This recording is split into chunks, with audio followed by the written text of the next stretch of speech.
Hello friends, English today. Earth cloud aerosol and radiation explorer earth care mission launch किया गया है। इसके बारे में समझते हैं।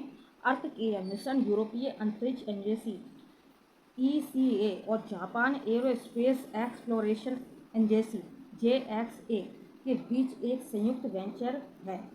जाक्सा बोलेंगे इसको और इसको एशा बोलेंगे, ठीक है, एशा।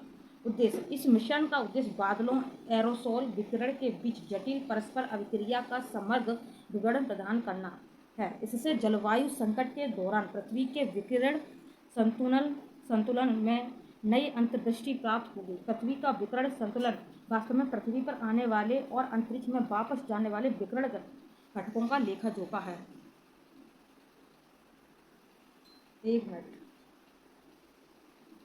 कक्षा में स्थापित सूर्य तुल्यकालिक अर्थ केयर में लगे हुए उपकरण इसमें होता है, देखते हैं। एटमॉस्फेरिक लिडार, क्लाउड प्रोफाइलिंग और रडार हो गया।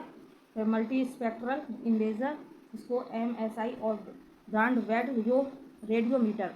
बादलों एरोसोल और पृथ्वी के विकिरण संतुलन के बीच संबंध। बादलों एरोसोल के साथ मिलकर बादल पृथ्वी के हीट बजट में महत्वपूर्ण भूमिका निभाते हैं। वे सूर्य से आने वाले किरणों को परावित कर या पृथ्वी की सतह से परावित होने वाले अवरक्त विकिरणों को रोक कर पृथ्वी की सतह को ठंडा या गर्म कर सकते हैं।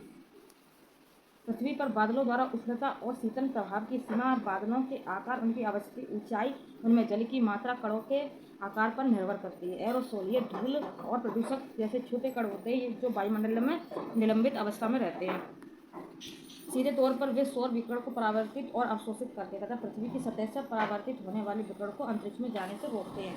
अप्रत्यक्ष रूप से बादलों के निर्माण के लिए केंद्र के रूप में कार्य करते हैं, जिसका जलवायु पर अधिक प्रभाव पड़ता है। औद्योगिकीकरण, कृषि जैसी मानव जनित गतिविधियां वायुमंडलीय एरोसोल सांद्रता में व्यापक बदलाव कर देती हैं। इससे क्षेत्रीय जलवायु पैटर्न प्रभावित होता है। नोट बारे में अधिक जानकारी के लिए 28 मई 2024 के न्यूज़ टुडे के आर्टिकल, नासा ने पृथ्वी के ध्रुवों से उठने वाले उष्ण विकिरण के मापने हेतु स्मार्ट क्लाइमेट सैटेलाइट लॉन्च किया है। दोस्तों, वेरी वेरी इंपॉर्टेंट। इस तरीके से दिखता है। अगला देखते हैं।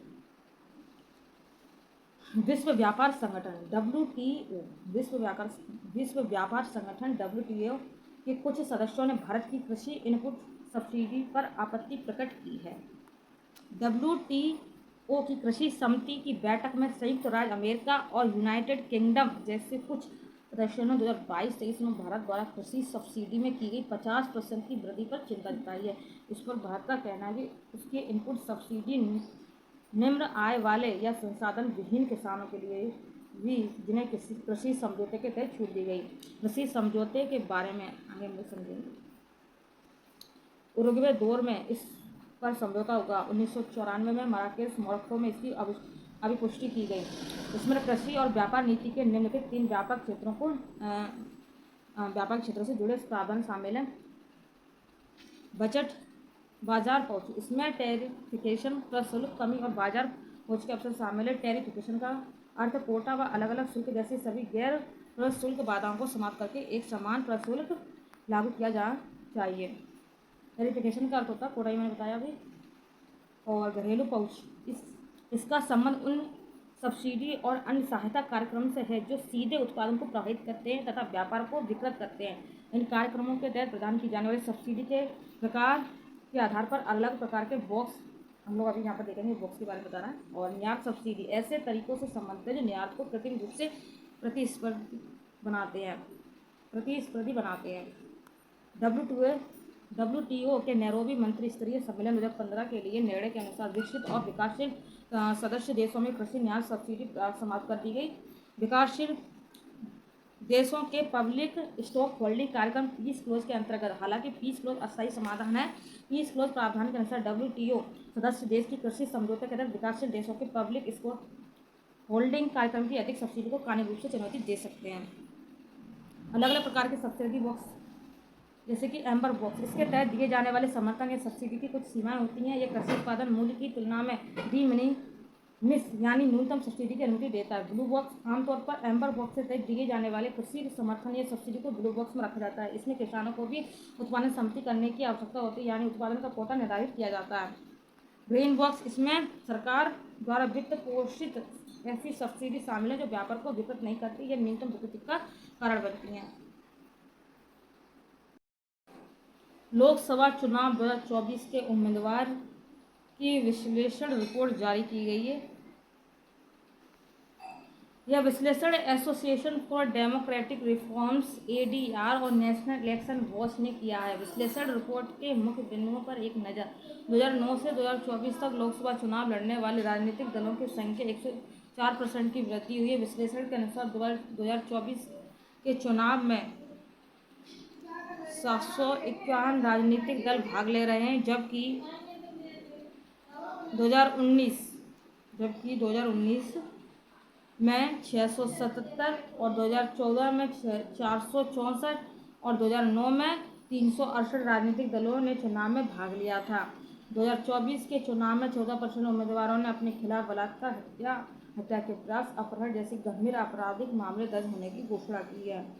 20% उम्मीदवारों ने अपने खिलाफ आपराधिक मामले दर्ज होने की घोषणा की है। विश्लेषण रिपोर्ट में रेखांकित मुख्य बिंदुओं के बारे में समझेंगे। सुप्रीम कोर्ट के आदेश का पूरी तरह से पालन नहीं करना। सुप्रीम कोर्ट ने 2020 में राजनीतिक दलों को आपराधिक पृष्ठभूमि वाले व्यक्तियों को उम्मीदवार बनाने के कारण बताने का निर्देश दिया था। राजनीतिक आपराधिकरण, कानून तोड़ने वालों को कानून निर्माता बनने की अधिक संभावना होती है। पंजीकृत मान्यता प्राप्त राजनीतिक दलों की संख्या में अनियंत्रित वृद्धि। 2010 में 2021 तक RUPPS में 100% से अधिक वृद्धि हुई। इससे संबंधित कर चोरी और मनी लॉन्ड्रिंग संबंधित चिंता पैदा हुई। RUPPS या तो नए पंजीकृत राजनीतिक दल या वे दल जिन्हें विधानसभा या लोकसभा चुनाव में पर्याप्त प्रतिशत वोट नहीं मिले हैं। लोक प्रतिनिधित्व अधिनियम 1991 की धारा 29A भारत के चुनाव आयोग ECI के पास किसी राजनीतिक दल के पंजीकरण के संदर्भ में शर्तें निर्धारित करती हैं। लोक प्रतिनिधित्व अधिनियम ECI को ऐसा कोई स्पष्ट अधिकार नहीं देता। वह राजनीतिक दल द्वारा चुनाव न लड़ने, आंतरिक चुनाव आयोजित न करने की आवश्यकता, रिटर्न जमा न करने के आधार पर किसी भी राजनीतिक दल का पंजीकरण रद्द कर दे। विश्लेषण रिपोर्ट की सिफारिश में हत्या, बलात्कार, तस्करी, डकैती, अपहरण जैसी जघन्य अपराधों के लिए दोषी ठहराए गए उम्मीदवार को चुनाव लड़ने के अस्थायी रूप से अयोग्य घोषित किया जाना चाहिए और राजनीतिक दलों को सूचना के अधिकार अधिनियम के तहत लाना चाहिए। उन मामलों की सुनवाई समबद्ध तरीके से सुनिश्चित करनी चाहिए जिसमें नेताओं का आरोप लगाया गया और सुप्रीम कोर्ट न्याय और कानून के शासन का अंतिम संरक्षक है। इस भूमिका के नाते सुप्रीम कोर्ट द्वारा आदेश पालन न करने पर राजनीतिक दलों और राजनेताओं को फटकार लगाई जानी चाहिए। इससे